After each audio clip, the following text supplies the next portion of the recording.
साथियों नमस्कार। साथियों, आज हम दो व्यक्तित्व के बीच तुलना करने जा रहे हैं। एक तरफ हैं तुर्की के यूसुफ डिकेक, एकाग्र चित्ता की पराकाष्ठा, और दूसरी तरफ हैं आप। अगर एकाग्र चित्ता की पराकाष्ठा की बात करें तो तुर्की के यूसुफ डिकेक से बड़ा एग्जाम्पल आज के समय में कोई है भी नहीं। वर्तमान की बात करें तो जी हाँ, मैं उसी 51 वर्षीय यूसुफ डिकेक की बात कर रहा हूं, जिसने पेरिस ओलंपिक 2024 में सिल्वर मेडल जीता है। पहले उनकी एकाग्र चित्ता पर चर्चा कर लेते हैं, उसके बाद आपकी चर्चा करेंगे। साथियों, यूसुफ डिकेक ने 10 metre air pistol mixed team event में 31 जुलाई को सिल्वर मेडल जीता है। आप सबने उनका अंदाज भी देखा होगा कि किस तरह से लोअर टी शर्ट पहनकर एक हाथ जेब में डालकर अपना टारगेट को अंजाम दिया। इतने कैजुअल तरीके से सिल्वर मेडल जीत लिया जैसे मानो कोई बच्चों का खेल हो। साथियों ध्यान रखना, ओलंपिक में मेडल जीतना कभी भी बच्चों का खेल तो हो ही नहीं सकता। मैं तो केवल उनके अंदाज की बात कर रहा हूं, बाकी इसके पीछे कितनी मेहनत रही होगी वो तो उनके स्वयं के अलावा कोई बयां कर ही नहीं सकता। आमतौर पर हम देखते हैं कि इस खेल के लिए लोग कितने तामझाम के साथ फाइनल शॉट में उतरते हैं। तामझाम कहना ठीक नहीं है। हम देखते हैं कि शूटिंग का जो खिलाड़ी होता है शूटिंग का, वो एक आंख को बंद करने के लिए चश्मे पर ब्लैक शेड लगाते हैं, दूसरी आंख से निशाना साधने के लिए अलग से कोई लेंस वगैरह या कोई गियर का इस्तेमाल करते हैं ताकि निशाना सीधा लगे। इसके अलावा ईयर डिफेंडर भी लगाते हैं ताकि बाहर का कोई शोर सुनाई ना दे। लेकिन यूसुफ डिकेक ने ऐसा कुछ भी नहीं किया था। इनका एक हाथ जेब में था और दूसरे में पिस्टल और एक साधारण सा नजर का चश्मा। साथियों, ऐसा भी नहीं था कि वो अपनी टसन झाड़ रहे थे या कोई स्टाइल मार रहे थे। सिल्वर मेडल जीता है, वो भी 51 साल की उम्र में। आज का विद्यार्थी इतना भटका हुआ है कि उसमें एकाग्र चित्ता तो दूर दूर तक नजर नहीं आती। आज हम आपके उस भटकाव के कारण पर ही चर्चा करते हैं, जिसमें सबसे अहम कारण है आपका मोबाइल। मैं देखता हूं लोगों को ऐसा नशा चढ़ चुका है मोबाइल का या शॉर्ट्स वीडियो देखने का कि अगर 1-2 घंटा आप कहीं बिजी हैं, मतलब जो मोबाइल का यूज करने वाले जिसकी हम बात कर रहे हैं, आपकी बात कर रहे हैं, तो किसी कारण से मोबाइल नहीं देख पा रहा है वो, या घर वाले साथ हैं या कोई और ऐसे जानकार व्यक्ति साथ है जिसके कारण आप उनके सामने मोबाइल नहीं चला पा रहे हो, या मोबाइल की बैटरी डेड हो गई है। वैसे तो मैं बैटरी को कोई डेड होने नहीं देता है। या किसी भी कारण से वो 1-2 घंटे मोबाइल से दूर है, तो ऐसे छटपटाने लगेगा जैसे मानो कि बिना पानी के मछली तड़फ रही है, और जैसे ही फ्री होता है सबसे पहले मोबाइल यूज करेगा। इनमें से कुछ लोगों के तो कारण अलग होते हैं, उन पर तो मैं चर्चा ही नहीं करूंगा। लेकिन बहुत से लोग तो ऐसे आप देखोगे कि उनको मोबाइल का कोई काम ही नहीं था। उनके मोबाइल को आप खोलकर देखो, कोई काम की चीज आई हुई नहीं है उसमें। केवल उसको शॉर्ट्स देखना है यूट्यूब पर, या फिर व्हाट्सएप पर स्टेटस देखना है, या कोई और सोशल साइट कोई प्लेटफॉर्म यूज करना है। साथियों, ये साधारण स्थिति नहीं है। मैं बार बार इस चीज की चर्चा करता हूं। कई बच्चे कहते हैं सर आप हमारे मोबाइल के पीछे पड़े हो।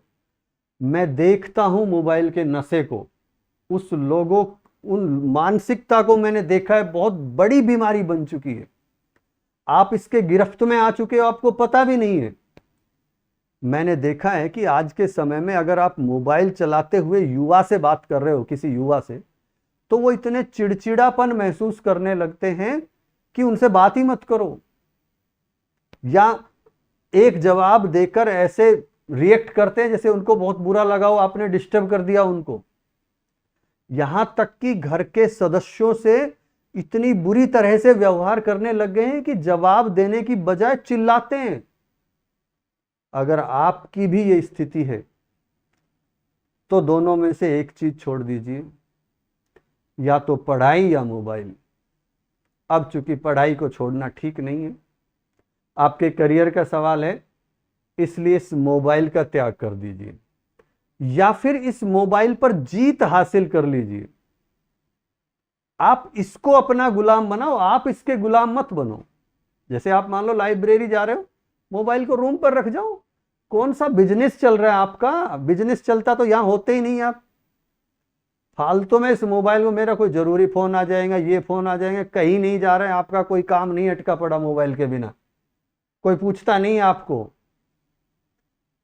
और अगर आप मान लो रूम पर पढ़ रहे हो तो मोबाइल को स्विच ऑफ कर दीजिए। और एक और तरीका बताता हूं मैं आज आपको, बहुत सिंपल सा, क्योंकि मोबाइल को छोड़ना इतना आसान भी नहीं है, और कुछ मामलों में कुछ लोगों की जरूरत भी बन गई, चाहे आप ऑनलाइन क्लास इस पर ले रहे हो या कोई और कारण भी हो सकता है।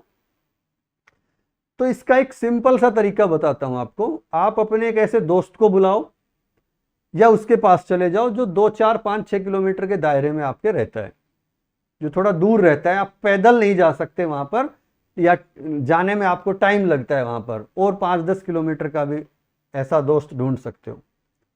और जितनी भी मोबाइल में ऐसी ऐप है जो आपको डिस्टर्ब करती है, जिस पर आपका कंट्रोल नहीं है, उन सब पर अपने दोस्त से ऐप लॉक लगवा दो, और जिसका पासवर्ड केवल उसी को पता हो, और उससे एक वादा करवा लो कि ये पासवर्ड मुझे तभी बताओगे जब मैं आपके पास चल कर आऊंगा। मैं आपको कॉल करके पासवर्ड पूछूं तो आप मुझे मत बताना। अब सीधी सी बात है, चल कर जाओगे तो उसमें टाइम लगेगा, तो आप कंट्रोल कर लोगे। आप अपने मोबाइल में केवल वो ही ऐप अनलॉक रखो जो आपको डिस्टर्ब नहीं करती है। यहां तक कि प्ले स्टोर या कोई और ऐसा माध्यम है जिससे ऐप डाउनलोड होती है, उन पर भी लॉक लगवा दीजिए, ताकि आप डिस्टर्ब होने की कोई नई ऐप ना ढूंढ सको। अगर ऐप डाउनलोड करने वाले सिस्टम पर लॉक नहीं लगवाओगे तो आप दूसरा माध्यम ढूंढ लोगे। व्हाट्सएप पर लॉक लगवा दिया तो टेलीग्राम डाउनलोड कर लोगे, फेसबुक पर लगवा दिया तो आप इंस्टाग्राम डाउनलोड कर लोगे। क्योंकि एक नशा है जो इतनी आसानी से नहीं छूटने वाला। जैसे बीड़ी पीने वाला कहता है कि मैंने आज से बीड़ी छोड़ दी, लेकिन देखना कल से तंबाकू खाने लग गया वो। तंबाकू वाला कहता है मैंने तंबाकू छोड़ दिया, लेकिन वो हुक्का पीना शुरू कर दिया उसने। फिर कहां छोड़ा उसने? तो बदला है, छोड़ा थोड़ी है। यानी बिल्कुल नशा छोड़ने वाले लोग तो केवल 1% से भी कम लोग हैं। नशा बदलने वाले बहुत सारे लोग मिल जाएंगे आपको।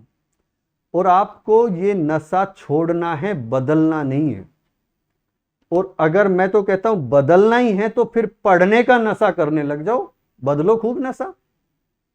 और जिस बच्चे को पढ़ने का नशा हो गया, उसको दुनिया की कोई ताकत उसकी सफलता से वंचित नहीं कर सकती।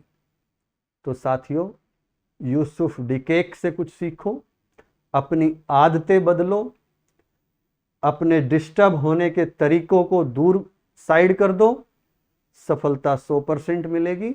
और जैसे ही ये डिस्टर्ब होने के तरीके हमसे दूर चले जाएंगे, जो ये माध्यम है मोबाइल वगैरह जो भी, उनसे आप दूर हो जाओगे, तो पढ़ने में एक दिन इतना मजा आएगा, इतना आनंद आएगा कि वो पढ़ने का ऐसा नशा होगा कि फिर उसको आप छोड़ नहीं पाओगे।